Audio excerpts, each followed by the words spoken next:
Hi friends good morning. आउ एक study blog सहित स्टडी लाइफ चैनल को मु आपण मानकु बहुत बहुत स्वागत करुच्ची। पूर्व वीडियो रे आमे आलोचना करथिले यूजीसी नेट सिलेबस रो यूनिट 3 आधुनिक ओडिया साहित्यर विकास धारार नवचेतना साहित्य रे थिबा कवि मानक मध्यरु राधानाथ रायଙ୍କ विषय आमे आलोचना करथिले। राधानाथ रायଙ୍କର प्रथम भाग भिडियोटी अपलोड होई सारिछि। तो से आम राधानाथंकर जीवनी विषय जानी एवं तांकर सृष्टि संभार अल्प किछि आलोचना करथिले।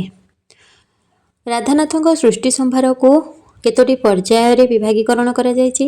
राधानाथंक प्रतिभार प्रथम पर्याय रे से बंगला रे जहा जहा रचना करथिले से सबु वर्णित होईछि।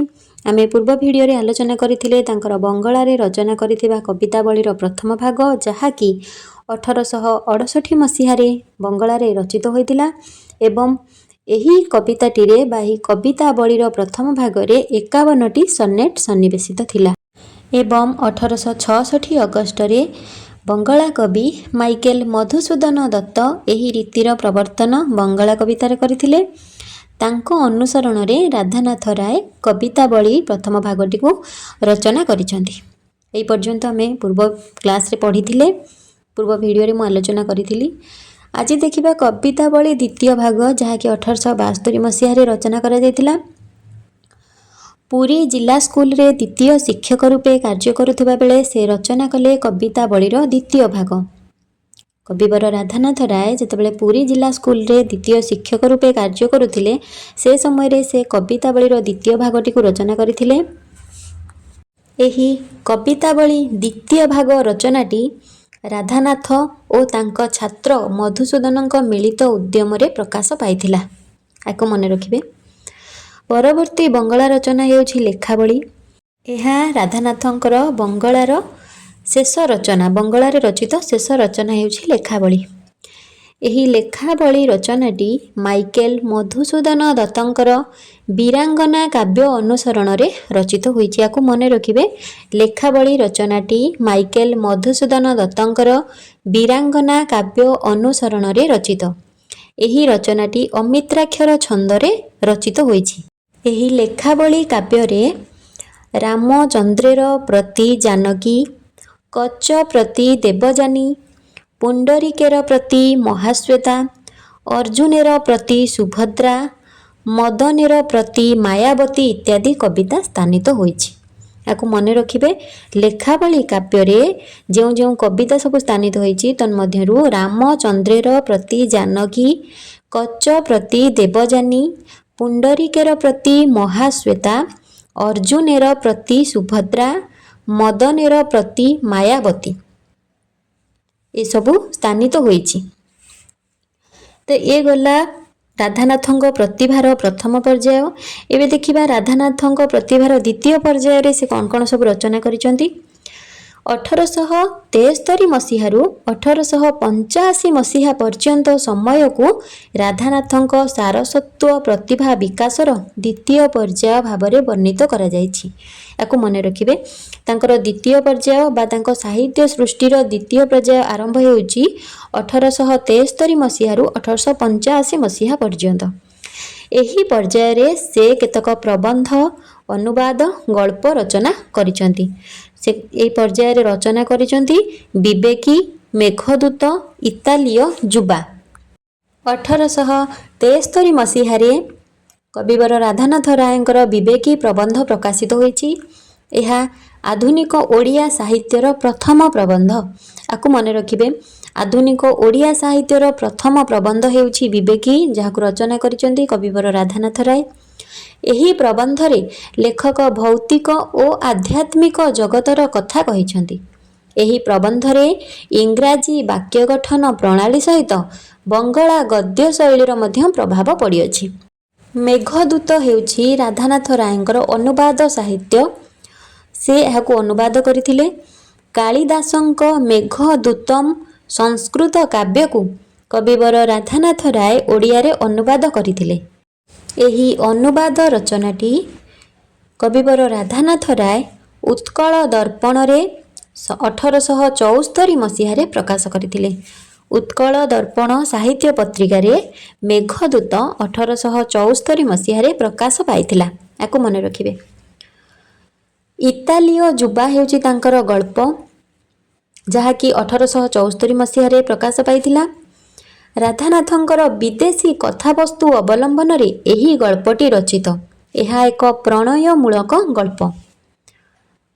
ବିଦେଶୀ କଥାବସ୍ତୁକୁ ଅବଲମ୍ବନ କରି ବା ବିଦେଶୀ କଥାବସ୍ତୁକୁ ଗ୍ରହଣ କରି କବିବର ରାଧାନାଥ ରାୟ ଇତାଲୀୟ ଯୁବା ଗଳ୍ପଟି ରଚନା କରିଛନ୍ତି। ଇତାଲୀୟ ଯୁବା ଗଳ୍ପରେ ଯଦି ଆମେ ଚରିତ୍ର ଦେଖିବା, ଇତାଲୀୟ ଯୁବା, ଲରା, ଫିଲିପ, ଏମାନେ କେତୋଟି ମୁଖ୍ୟ ଚରିତ୍ର ଅଛନ୍ତି। ଭେନିସ ନଗରର ଇତାଲୀୟ ଯୁବା ଉଚ୍ଚ ବଂଶଜ ଥିଲେ। ଆମର ଗଳ୍ପର ନାୟକ ଇତାଲୀୟ ଯୁବା ଭେନିସ ନଗରର ଉଚ୍ଚ ବଂଶଜ ଥିଲେ।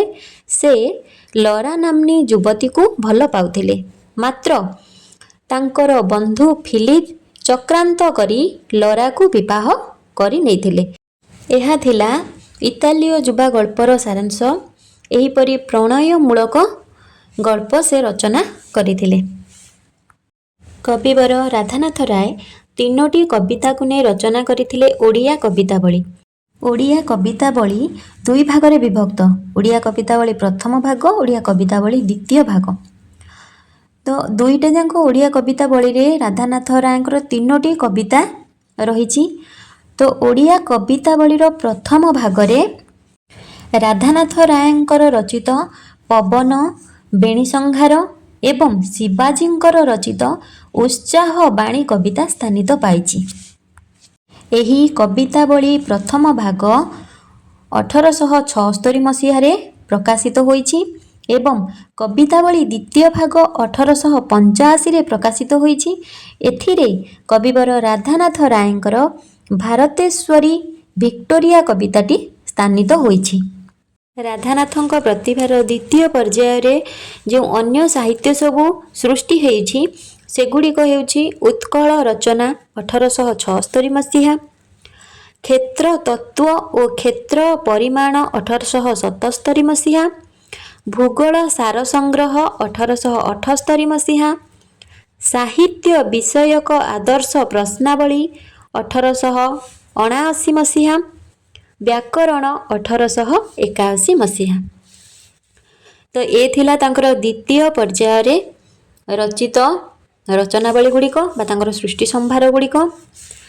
ଏବେ ରାଧାନାଥ ରାୟଙ୍କ ପ୍ରତିଭାର ତୃତୀୟ ପର୍ଯ୍ୟାୟରେ କ'ଣ କ'ଣ ସେ ରଚନା କରିଛନ୍ତି ଦେଖିବା। ରାଧାନାଥଙ୍କ ସାରସ୍ୱତ ପ୍ରତିଭାର ଉନ୍ମେଷ ପର୍ବ ଅର୍ଥାତ୍ ତୃତୀୟ ପର୍ଯ୍ୟାୟ 1885ରୁ 1896 ମସିହା ପର୍ଯ୍ୟନ୍ତ ଦୀର୍ଘ 11 ବର୍ଷ ଥିଲା। ୟାକୁ ମନେ ରଖିବେ ଫ୍ରେଣ୍ଡସ୍।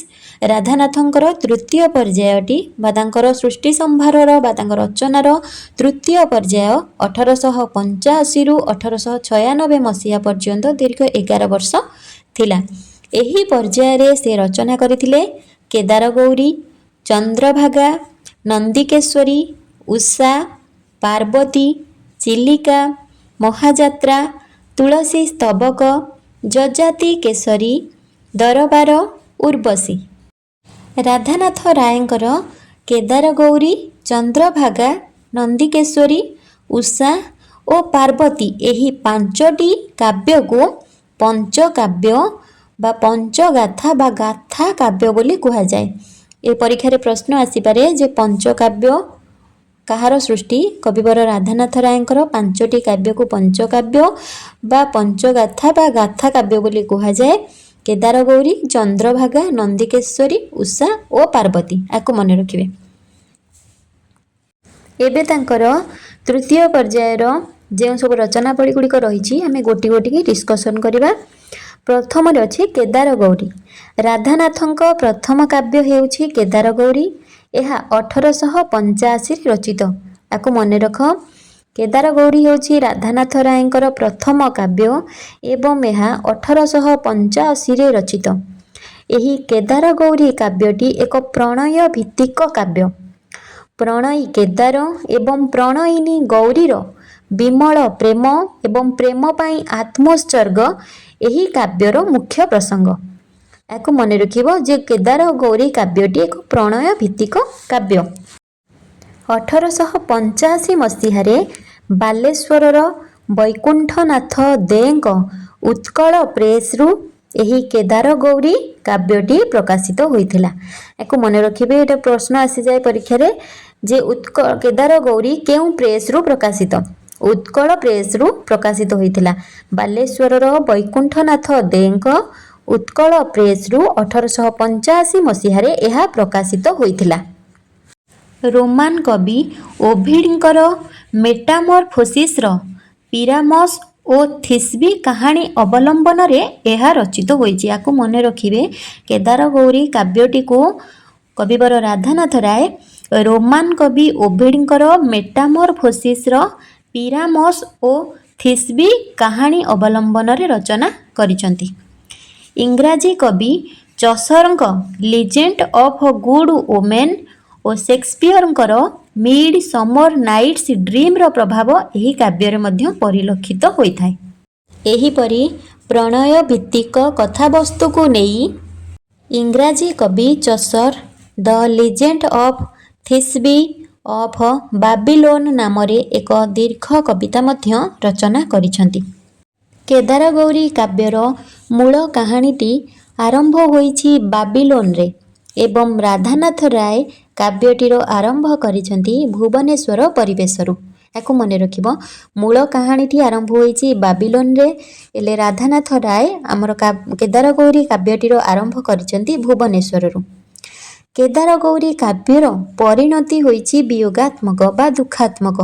केदार गौरी काव्यर परिणतिटी वियोगात्मक होईची। इथिरे नायक नायिका दुहे मृत्युवरण करिसेंती। प्रेम जे मरण भय को पराहत करि पारे एवं अबला को साहसिनी करि पारे ताहा कविंकर प्रतिपाद्य विषय। यही काव्यर गोटे कोटेशन लिखि रखंतु। धन्य से प्रीति की मरण भीति की प्रीति से पारई जिणी शिरीष मृदुला लवणी पितुला प्रीति कला साहसिनी। बेले बेले क्वेश्चन भी फ्रेंड्स आसी जाए एमती जे कवितार 2 लाइन दे देथिबो एटा केउ काव्यरू आसीची ते आकु मन रखिबे।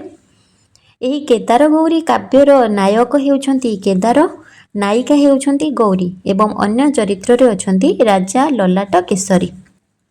मु संपूर्ण केदार गौरी स्टोरीटी को बा कहानीटी को एठी कहूनी जेतिकी एग्जाम रे मेन पॉइंट आसीबो जेतिकी क्वेश्चन आसी परिबो मु से सब पॉइंट गुडी को डिस्कशन करिछि। काव्य रे नायक नायिकांकर मृत्यु परे राजा ललाट केसरी को स्वप्नादेश हेछि एवं से सही जगह को जाई से जगह रे से मंदिर परवर्ती समय रे से मंदिर तोलाइचंती ए सब अछि।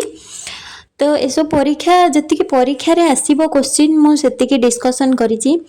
परवर्ती वीडियो रे पुणी तांकर अन्यान्य कृति गुडी को जहा रहुछि काव्य कविता गुडी को रहुछि ताको मु डिस्कशन करबी। तो फ्रेंड्स जति वीडियोटी भल लागिछि ताहले वीडियो को गोटे लाइक करेंगे सांग मानक सहित शेयर करेंगे एवं मो चैनल को सब्सक्राइब करेंगे। मोर गोटे क्वेश्चन रही तुम मानक पई मते निश्चिंत आंसर टी कमेंट सेक्शन रे जणाइबे। उत्कल दर्पण साहित्य पत्रिका केबे प्रकाश पाइथिला एवं एहार संपादक किए थिले? एहार उत्तरटी मु आशा करूची मते निश्चिंत कमेंट रे जणाइबे। पुणी आउ गोटे वीडियो रे राधानाथंकर तृतीय पर्यायर रचनावली विषय रे आलोचना करिबी। से पर्यंत समस्ते मन दे पाठ पढ़ंतु भलरे थांतु सुस्थ रुहंतु। जय जगन्नाथ। धन्यवाद।